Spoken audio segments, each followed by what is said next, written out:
Robert Talks. News, fashion, inspiration, people. George Robert Talks.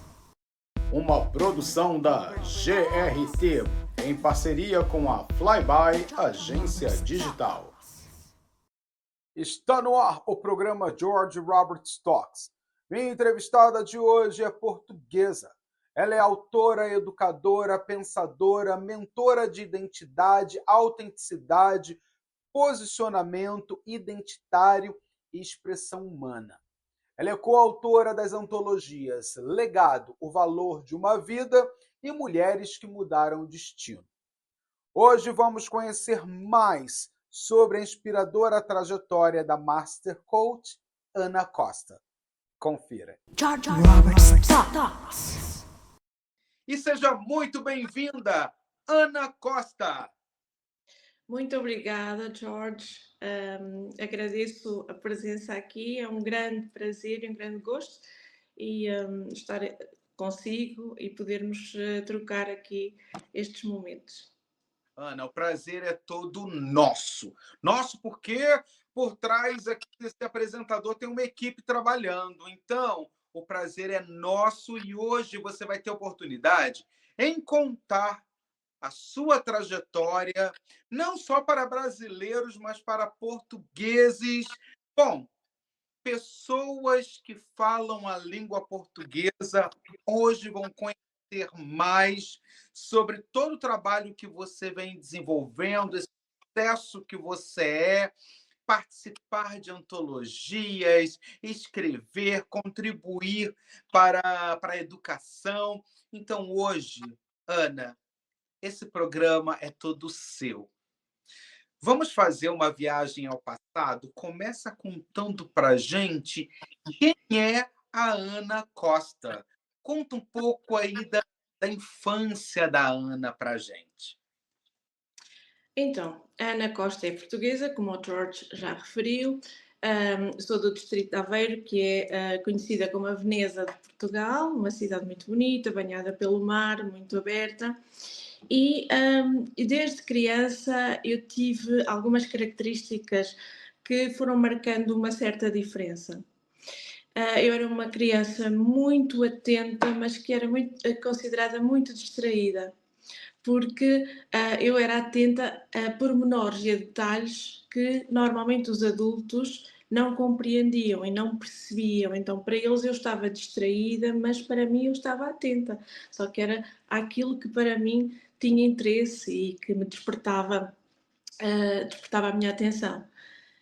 Então, desde criança eu fui sempre muito sensível, na minha infância, na minha adolescência, e acho que essa sensibilidade, que agora eu sei que é uma alta sensibilidade e que é um traço de personalidade que está estudado na psicologia e sobre o qual já fiz terapia, não é? Porque durante muito tempo eu não compreendia esse traço de personalidade e acabava por ter interferência no meu bem-estar e aprendi a lidar com ele. Mas quando eu era criança, obviamente não tinha consciência disso. Eu percebia-me de que eu observava muito o mundo, muitas das vezes eu estava alienada, por isso é que as pessoas me rotulavam de distraída, mas eu não estava de facto distraída, eu estava concentrada naquilo que para mim tinha interesse. E o que é que tinha interesse? Detalhes que os outros aos quais os outros pareciam não prestarem atenção.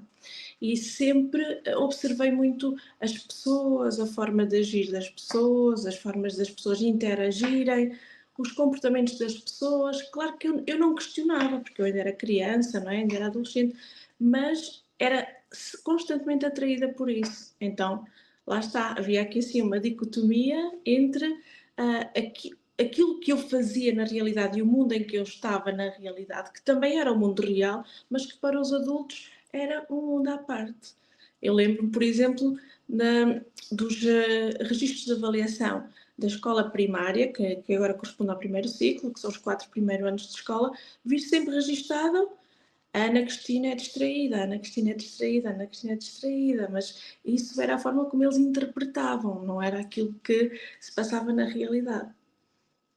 E a minha infância então foi, eu vivi a minha vida toda em Portugal, até 2019, portanto, fiz o percurso normal, escolar, cá em Portugal, estudei na aldeia onde eu vivia, depois fui para a vila, na altura era a vila, hoje é a cidade de onde eu sou de onde eu sou de origem, e entretanto fiz o percurso secundário e depois fui para a universidade, estudei na Universidade de Aveiro.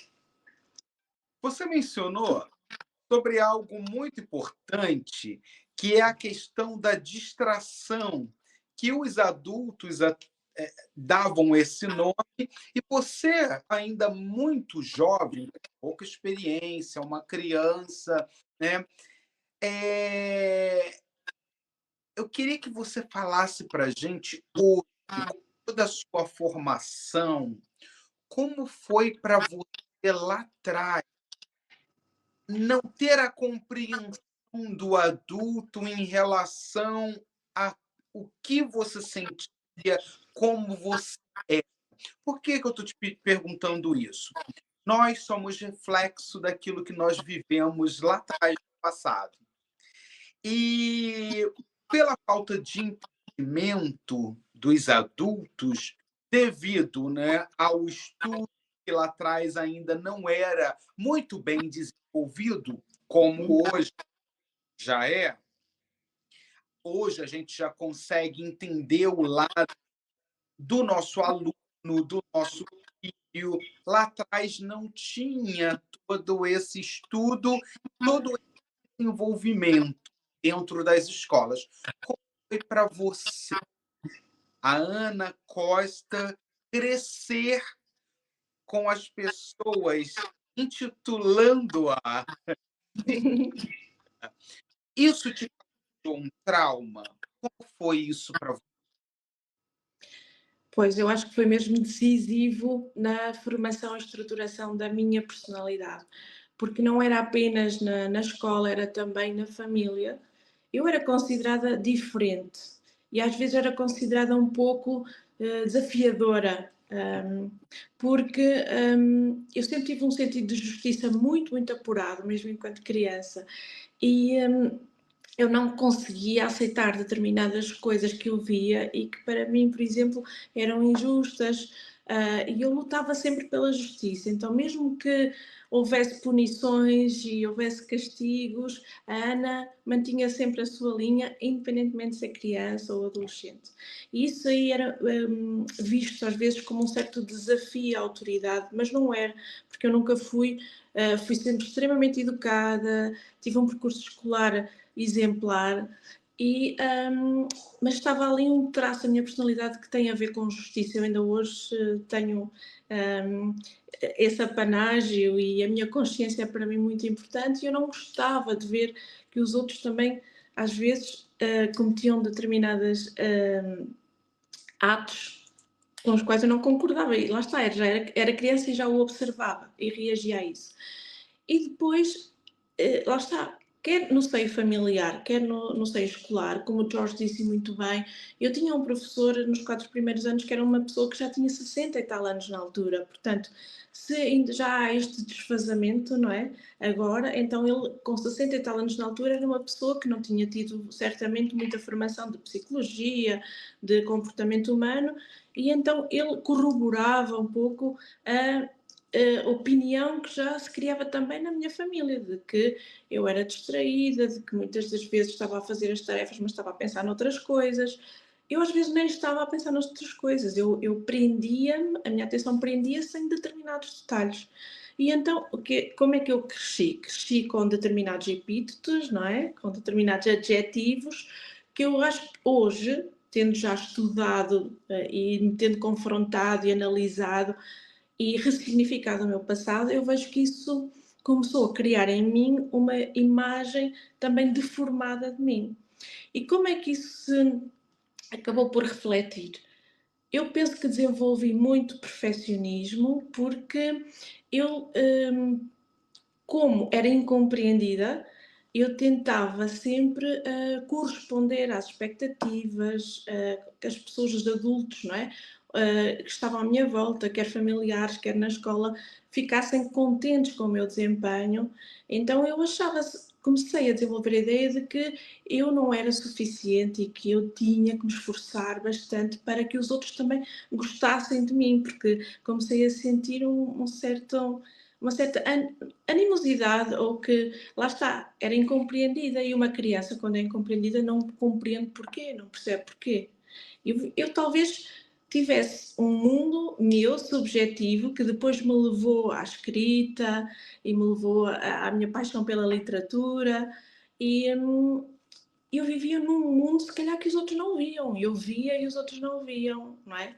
E durante muitas décadas vivi um pouco nesse mundo e vivia assim um bocado paralelo entre a minha vida real, que era exteriorizada, e depois a minha vida interna, não é?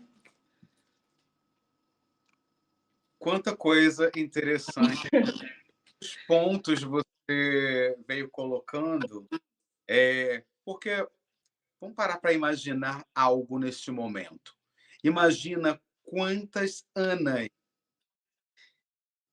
estão assistindo essa entrevista e têm filhos que passaram pelo mesmo problema que você, ou até mesmo elas passaram pelo problema e não foram compreendidas.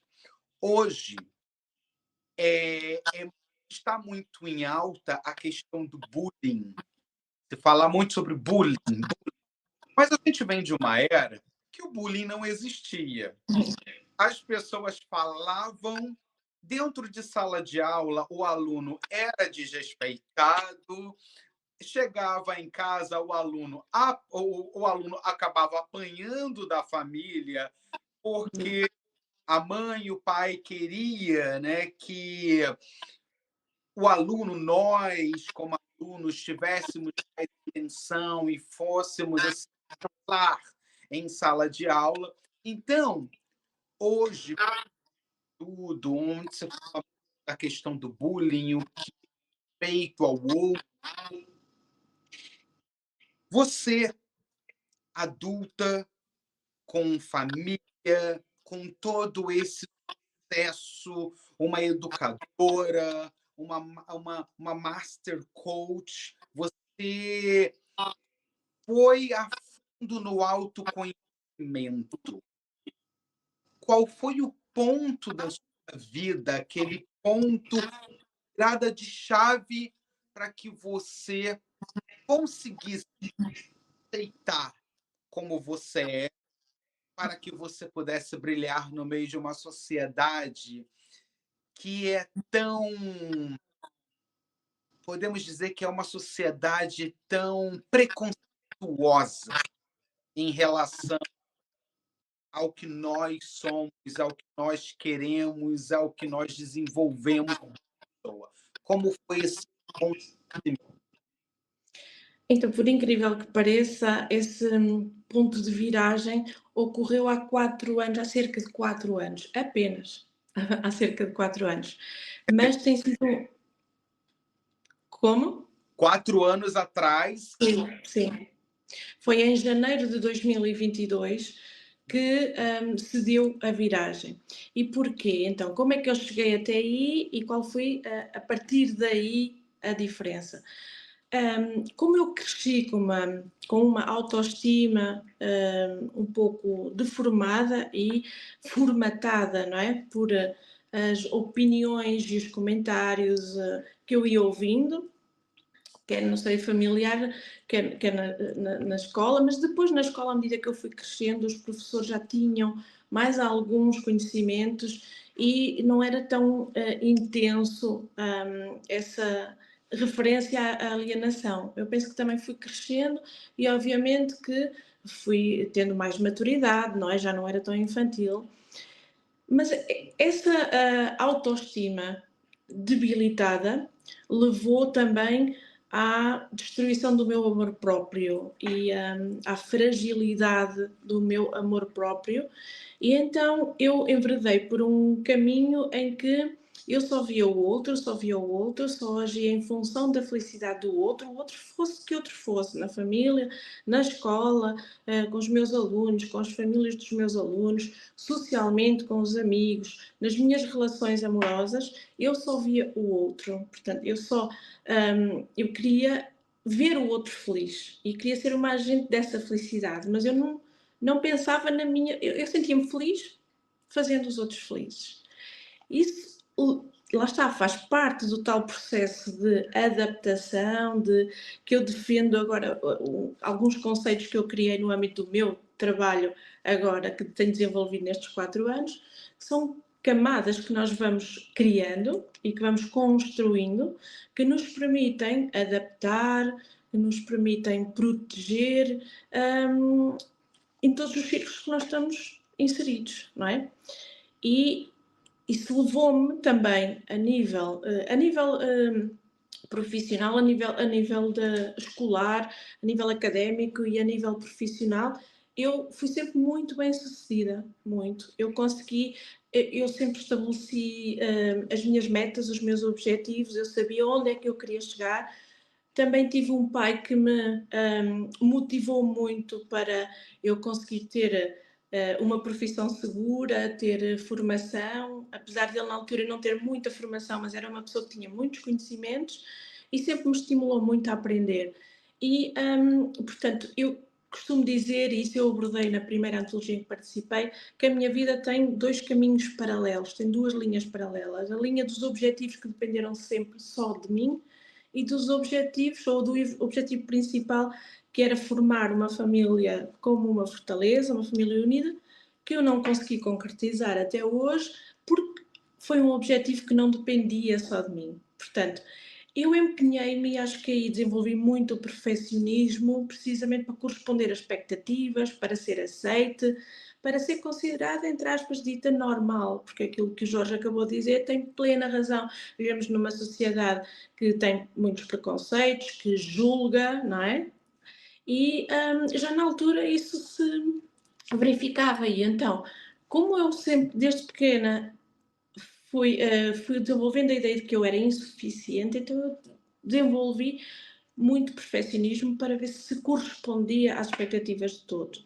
E fui-me anulando, fui-me aquilo que eu chamo também de processo, que é um termo meu, a erosão do eu, ou seja, o meu eu foi desaparecendo, inclusivamente nessa linha das relações amorosas, em que tive relações abusivas, com maus tratos, e portanto tudo isso veio na sequência da percepção que eu tinha criado de mim mesma e que não fui eu que criei de forma gratuita, não é? Foi sequência e foi contextualizada pela realidade que eu fui vivendo, porque a nossa personalidade, a base da nossa personalidade, forma-se até aos 7 anos de idade, não é? E depois, como eu já tinha esses sentimentos, foi-se agudizando e tive esse percurso. Quando em 2022, em janeiro de 2022, eu tinha contraído 2 vezes o Covid e vi-me numa situação em que estava até incapacitada de caminhar. Tinha muita limitação física e pensei que fosse na sequência do Covid e das vacinas, desse contexto todo que as pessoas duvidavam, mas de facto eu estava na última relação abusiva em que eu estive inserida e estava numa saturação também a nível de energia por continuar a tentar adaptar-me a circunstâncias, a pessoas, etc. E a corresponder às expectativas. E então, quando eu fui à médica, isto aconteceu na Suíça, foi na Suíça que se deu esta viragem, verificou-se que eu estava assim com alguns indicadores físicos em déficit e isso depois seria fácil de repor, mas que a minha parte psicológica e emocional estava extremamente abalada e era daí que vinha, sobretudo, o meu bloqueio. Então foi na altura em que eu fiz uns exercícios, comecei a tentar por mim própria sair daquela situação, porque eu não queria viver assim, não queria sentir-me deprimida, sentir-me desfasada, e comecei a procurar o desenvolvimento pessoal. E foi simultaneamente na mesma altura em que fui convidada para participar na primeira antologia. Portanto, deram-se aqui dois acontecimentos fundamentais. Eu fiz uns exercícios de desenvolvimento pessoal de uma coach que eu conheci, e o primeiro exercício era o exercício da roda da vida, em que eu tinha que assinalar as áreas da minha vida, as áreas em que eu dividia a minha vida. Eu, naquela circunferência, dividi e depois comecei a analisar objetivamente a roda e cheguei a uma conclusão que me surpreendeu porque, lá está, o meu foco era sempre para o exterior e nunca para o interior. E o que é que eu verifiquei? Que estava lá tudo menos eu. Aquela era a representação objetiva da minha vida e eu lá não existia, eu lá não estava. Então, a partir daí, eu comecei a interessar-me por saber como é que eu tinha chegado até ali, o que é que me tinha acontecido, porque é que eu era aquela pessoa que não me reconhecia. Ou seja, porque quando eu comecei a olhar para mim, eu não me reconhecia, eu achava que eu não era eu, lá está, criei esses processos todos de adaptação que levaram a que eu tivesse um desempenho que não estava de acordo, que não coincidia com a minha essência, com quem eu era na verdade. E porquê que a antologia também foi importante?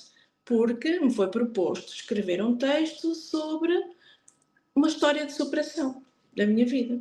E então a história de superação da primeira antologia tem precisamente a ver com a erosão do meu eu, ou seja, o desaparecimento do meu eu. Eu ainda não tinha estes conceitos na altura, porque isto veio na sequência de todos os estudos e processos, porque eu passei, todos os estudos que eu tenho feito, mas de facto já era sobre isso que eu falava. Foi eu ter desaparecido da minha vida. E então a pergunta que eu me fazia era: como é que é possível viver uma vida onde eu não existo? E foi aí que se deu a virada de chave.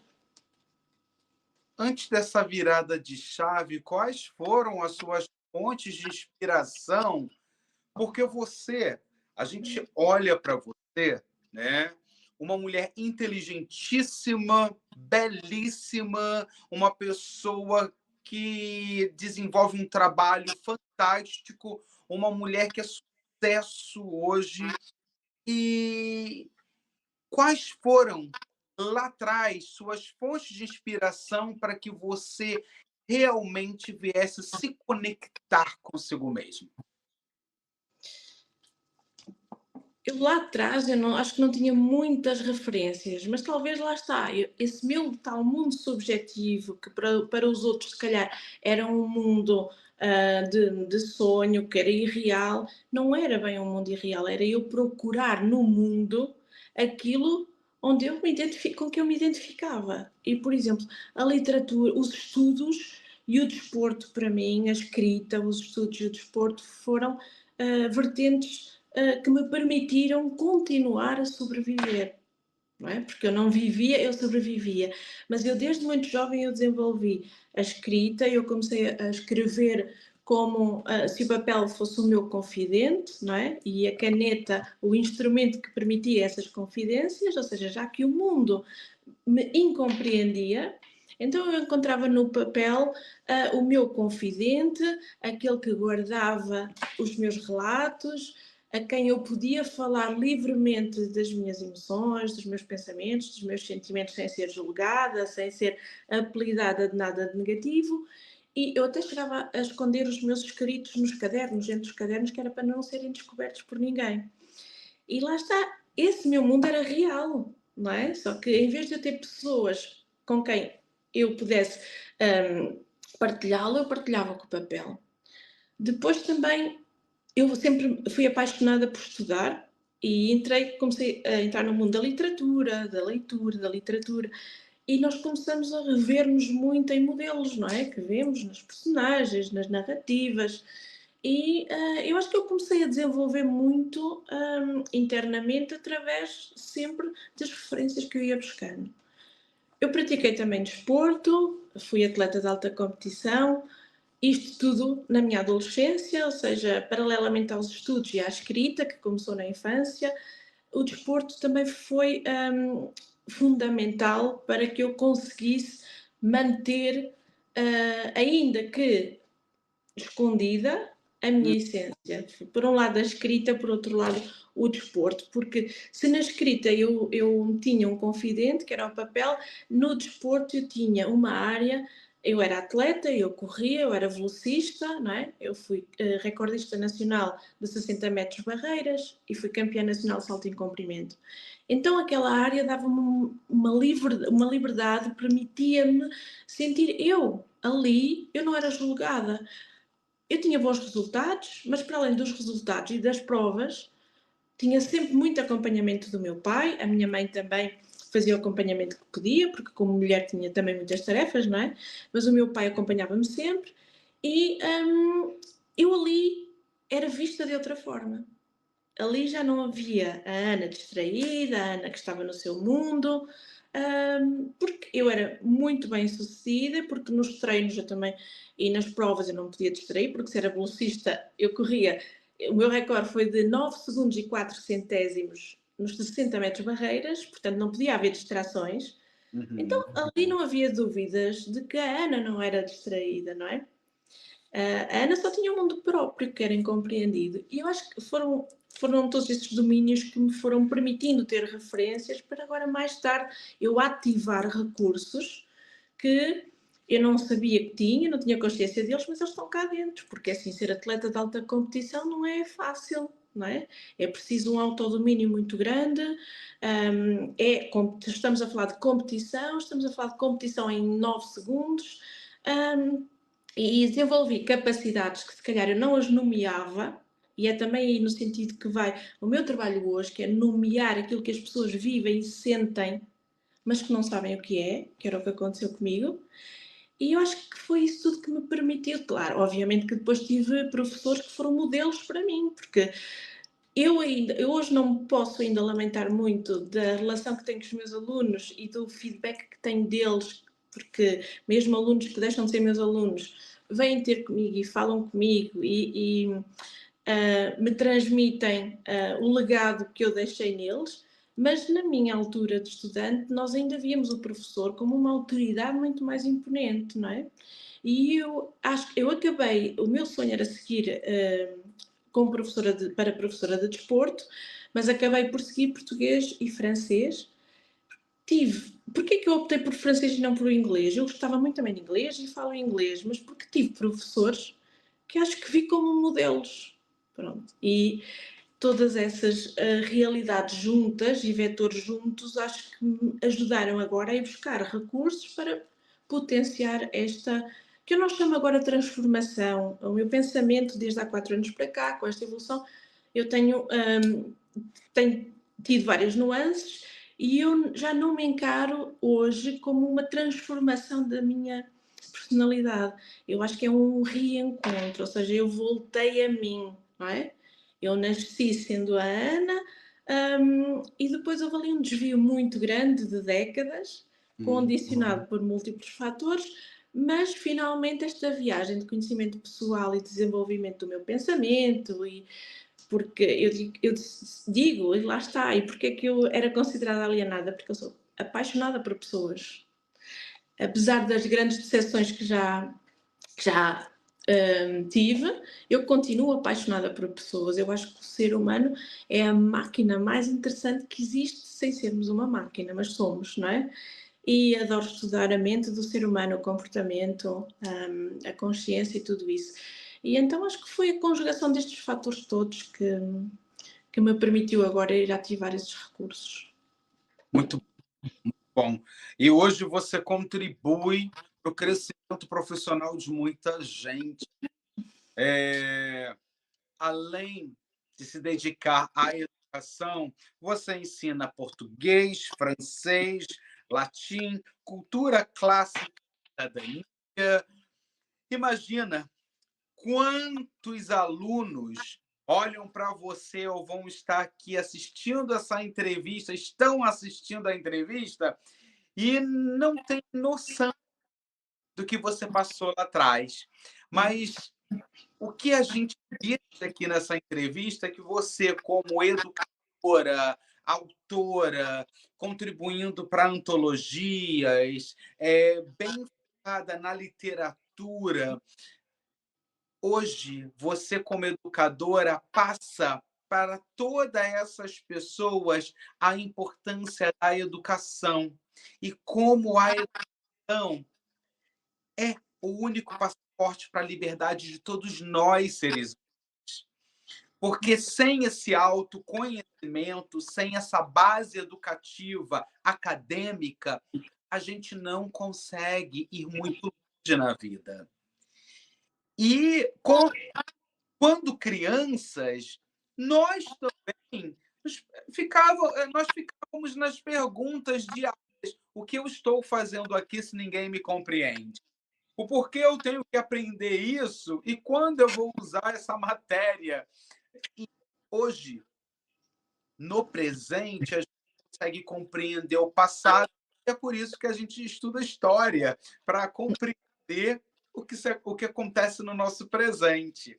E com tudo isso que você vem colocando, né, o que você traz como história, trajetória, cair, levantar, o se preocupar com o ser humano, ser apaixonada por gente, é justamente esse despertar do seu eu, que hoje se torna muito presente na vida de pessoas que te aplaudem de pé. Essas pessoas te aplaudem de pé pelo trabalho que você desenvolve. E é isso. Como é bom, Ana Costa, conversar com você. E aqui, ó, quando você começa a falar sobre a sua trajetória, passa um filme na minha cabeça e, com certeza, na cabeça dos nossos telespectadores que estão aí nos assistindo. Gente, para vocês que querem acompanhar o trabalho diário da Ana, fica na tela o Instagram. Siga, mande mensagem, converse com ela. E ela, hoje, como Master Coach, também pode dar todas as ferramentas para que você possa ir em busca da sua própria felicidade, na descoberta do seu eu. A gente vai para um rápido comercial e a gente volta já já. George Roberts Talks. Tem dificuldade em dar conta das demandas do seu negócio e ainda ter que cuidar do design e comunicação? Na Flyby Agência Digital, a equipe atende os seus desafios, cuida do seu design, conteúdo digital e do seu website, para que você foque no que realmente importa. Conte com um parceiro que se molda às necessidades do seu negócio, ajudando a você transformar sua presença digital em forma profissional e transparente. Vamos cuidar do seu digital? Fale com a Flyby.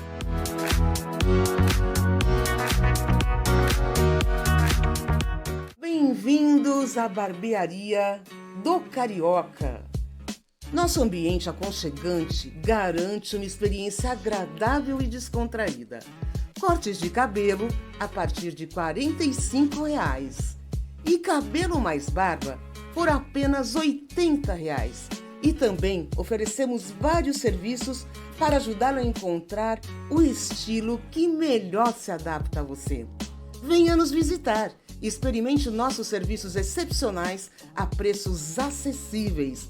Você merece essa experiência. Got a leaky faucet, clogged gutter, or damaged roof? Sometimes you just can't fix it yourself. Or hire a husband for a day handyman services tackle all your home problems. For over 15 years, we've been helping homeowners across New Jersey, New York, Pennsylvania, and Connecticut with quality repairs you can trust. Call us and say you found this ad and get 15% off all services. Call G&L Construction Pros today. George Roberts Talks. Estamos de volta dos nossos comerciais e é com muito prazer que toda semana eu conto histórias de pessoas que são fonte de inspiração. Pessoas que são sucesso absoluto no trabalho que vem desenvolvendo. É por isso que hoje eu estou com a autora, professora, pensadora, mentora de identidade, autenticidade, posicionamento identitário e expressão humana.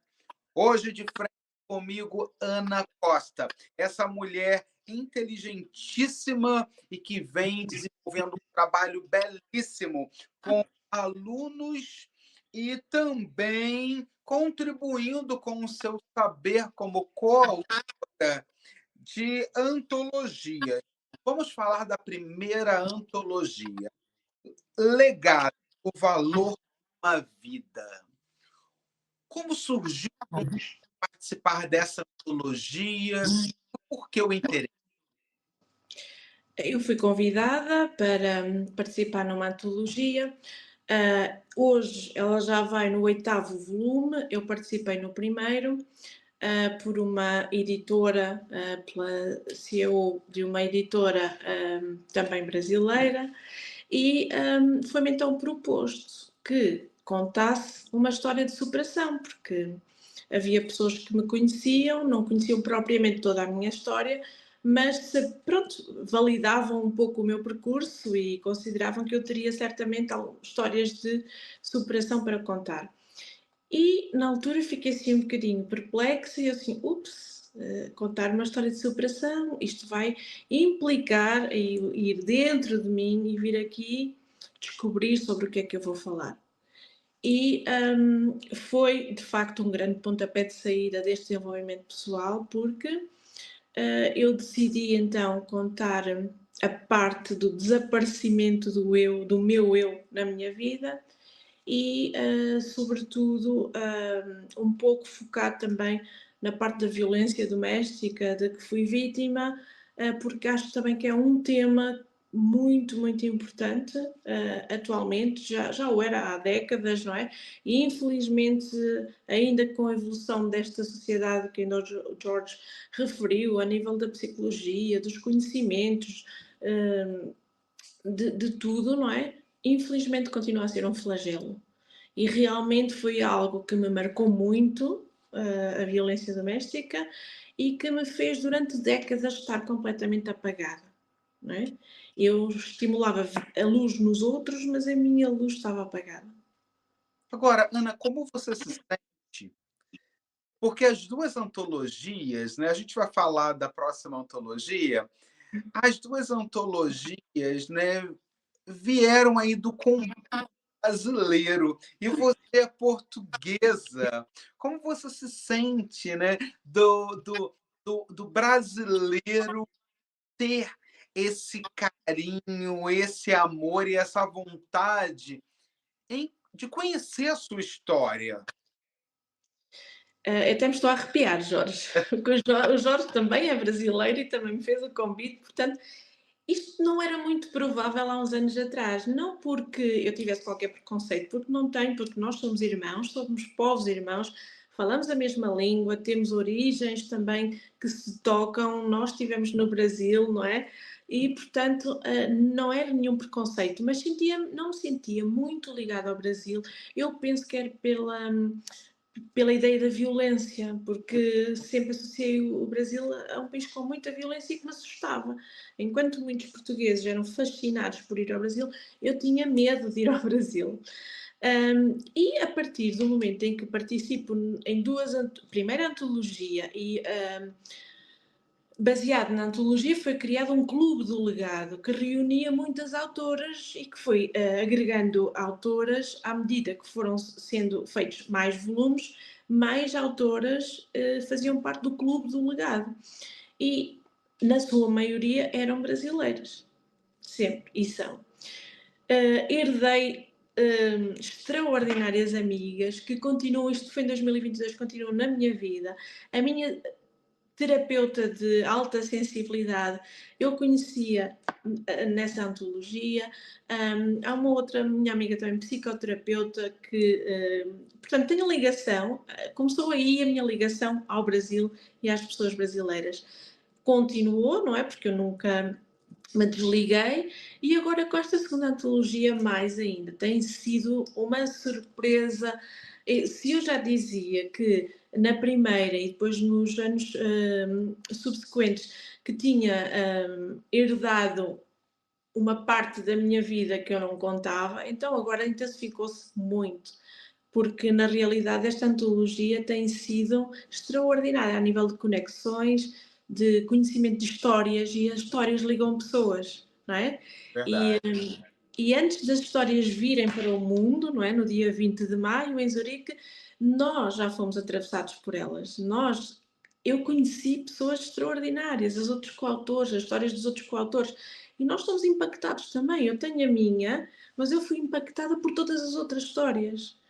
E acho extraordinário. Neste momento, assim, a Angela Broadbeck, não é? A criadora, a idealizadora e criadora da minha segunda antologia, ela diz mesmo que eu e a Aurélia, que somos as duas únicas autoras portuguesas num universo de 60, somos as duas únicas, todos os outros são brasileiros, que somos uma exceção ao povo português. Muito Na bom. realidade, lá está, eu acho que esta minha sensibilidade, porque vocês têm outro temperamento, têm um temperamento mais aberto, mais caloroso, mais afetuoso. E o povo português é mais fechado, é mais sério, nós demoramos mais a dar-nos, pelo menos a exteriorizar. Mas eu, como sou uma altamente sensível e como sou apaixonada por pessoas, eu dou-me com muito mais facilidade e abro-me com muito mais facilidade. Portanto, tem sido uma grande surpresa, sinto mesmo muito bem no meio deste universo todo de pessoas agora brasileiras, e foi extraordinário conhecer uma grande parte da vossa realidade, que foi aquilo que ainda há dias referi isso numa reunião que tivemos. Só tinha conhecimento dela pelas notícias, pelas ideias que veiculavam. É diferente ter um conhecimento real e ver pessoas de diversas zonas do Brasil relatarem as suas histórias e nela estar refletido precisamente o contexto em que elas viveram e vivem. E tem sido um capital humano, histórico, social tremendo, e que eu tenho sido enriquecida nesta antologia. Então, essa segunda antologia, gente, que ela fala, é a Antologia Internacional Mulheres que Mudaram o Destino. É idealizada pela Angela Broadbeck. Então, a Angela teve a ideia de reunir 60 mulheres e um homem, né? Um homem, que conta a história da mãe dele, para que essa antologia tomasse forma, mostrando que cada pessoa tem a sua importância, cada pessoa tem uma história, e quão importante é a gente conhecer as marcas deixadas através de uma trajetória, para que a gente venha se conhecer como ser humano e fazer valer a pena que somos nessa vida. Olha que interessante. E você vem contando uma história, contando ali a sua pedaço da sua história, de um desenvolvimento seu, e com isso você, junto a 60 mulheres e um homem, contribuem muito para o desenvolvimento de uma cidade. E aí, olha, você deixou bem claro, só tinham duas portuguesas, você e a Aurélia, e trazendo também atores de...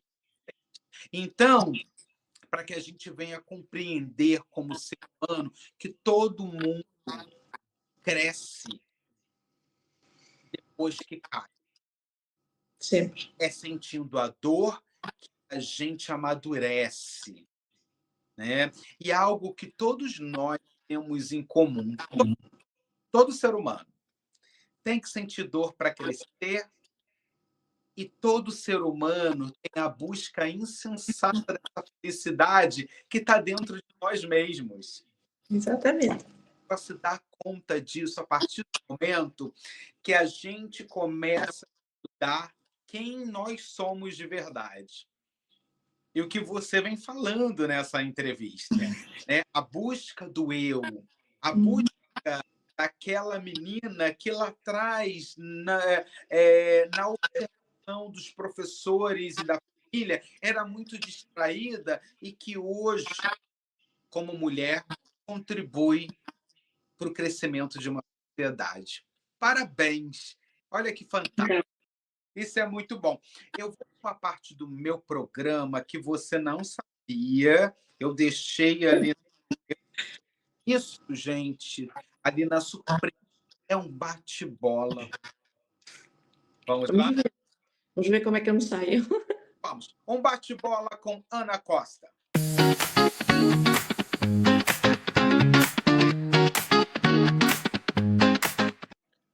Ana, uma cor, Azul petróleo. um lugar,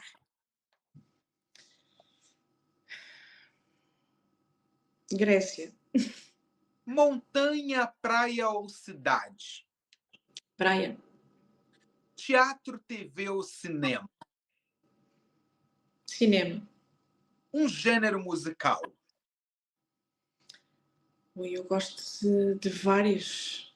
Gosto de vários, gosto de vários. É difícil de escolher. um livro, As palavras que nunca te direi. uma profissão, Vou ser suspeita, não é? Mas professora e mentora de identidade. eu tenho medo De vir a perder a minha capacidade de raciocinar, por exemplo, das doenças mentais. eu digo não para Para ceder a situações que impliquem fugir aos meus valores. eu digo sim para. Para a verdade. Se eu pudesse mudar algo no mundo, seria Que as pessoas tivessem mais empatia e amor umas pelas outras. família para mim é. É a base. Eu me defino uma mulher. Hoje em dia, que sabe quem é e que se posiciona tal e qual como é. Deus em minha vida é. É tudo. Minha querida, a gente começou essa entrevista por você contando a história de uma menina muito desligada desse mundo. Ela vivia o próprio mundo, o seu próprio mundo. Com isso, essa menina foi buscando no seu autodesenvolvimento, no seu próprio desenvolvimento, a se compreender mais, a estudar mais. E com isso, essa menina se torna uma mulher lindíssima, inteligentíssima, professora que contribui para a educação de muita gente. Uma professora que consegue compreender em sala de aula o que o seu aluno busca e também compreende que seu aluno é reflexo daquilo que passa na sua própria casa. E aí, no decorrer dessa entrevista, a gente bate bola e você me dá uma cor azul petróleo, uma profissão, você sustenta a sua profissão como educadora, como professora. E com isso, família é a base e Deus é o seu tudo. E que esse tudo, Ana, venha contribuir para que você se sinta cada dia mais realizada. Em meu nome, em nome da minha equipe, eu te desejo mais sucesso. Que você venha participar de mais antologias e que você, em muito breve, venha lançar o seu próprio livro e volte a contar aqui no nosso programa o sucesso que você é desenvolvendo todo esse material e oferecendo para uma sociedade que se interessa pelaquilo que é bom. Eu só tenho que te desejar mais sucesso e parabéns para você. Obrigada, Jorge. eu só não sei se posso rematar a nossa conversa. Pronto, eu queria referir que eu referi professora e mentora porque a educação foi realmente a profissão que eu abracei de coração e como uma missão e também porque tenho vocação, mas depois deste desenvolvimento pessoal começou a fervilhar ainda a missão também de educadora, formadora, isso está tudo relacionado, mas de mentora e coach, ou seja, que eu acho que ainda é mais profundo, ou seja, eu apaixonei-me por descobrir aquilo que estava em mim, as camadas que estavam em mim e retirá-las, trabalhá-las e retirando até chegar a mim, não é? E eu quero muito desenvolver isso, já o uso nas minhas aulas com os meus alunos, já os estimulo ao autodesenvolvimento e a conhecerem-se, porque eu acho que isto tudo parte do facto da maior parte de nós não se conhecer. Nós agimos em função de muitas coisas e muitas vezes nem sequer reparamos e crescemos em função de. E então é aí que eu agora estou a desenvolver a minha linha de pensamento e de atuação e de recuperação de muitos eus que foram apagados e que estão apagados mesmo sem as pessoas terem consciência disso. Muito bom, parabéns. Você Obrigada. que está aí do outro lado nos acompanhando, quer saber mais sobre Ana Costa? Fica na tela a rede social da Ana. E quer contar a sua história? Entre em contato com a nossa equipe. Vai ser um prazer contar para brasileiros, portugueses, cidadãos do mundo o sucesso que você é. Ana, parabéns, muito obrigado mais uma vez. Eu sei que você tem uma agenda bem apertada, mas você tirou aí uma horinha, veio compartilhar com todos nós a sua belíssima trajetória. E que você continue sendo essa fonte de inspiração que és e trazendo para a nossa sociedade em geral o quão importante é se dedicar à educação. Parabéns mais uma vez. Obrigada. Eu estou muito honrada por estar aqui com o Jorge, com a sua equipa, e o Jorge também é uma fonte de inspiração para mim. Também tem uma trajetória extraordinária que eu fiquei a conhecer melhor agora, portanto é um prazer também estar convosco e uma honra e estou extremamente grata por esta oportunidade.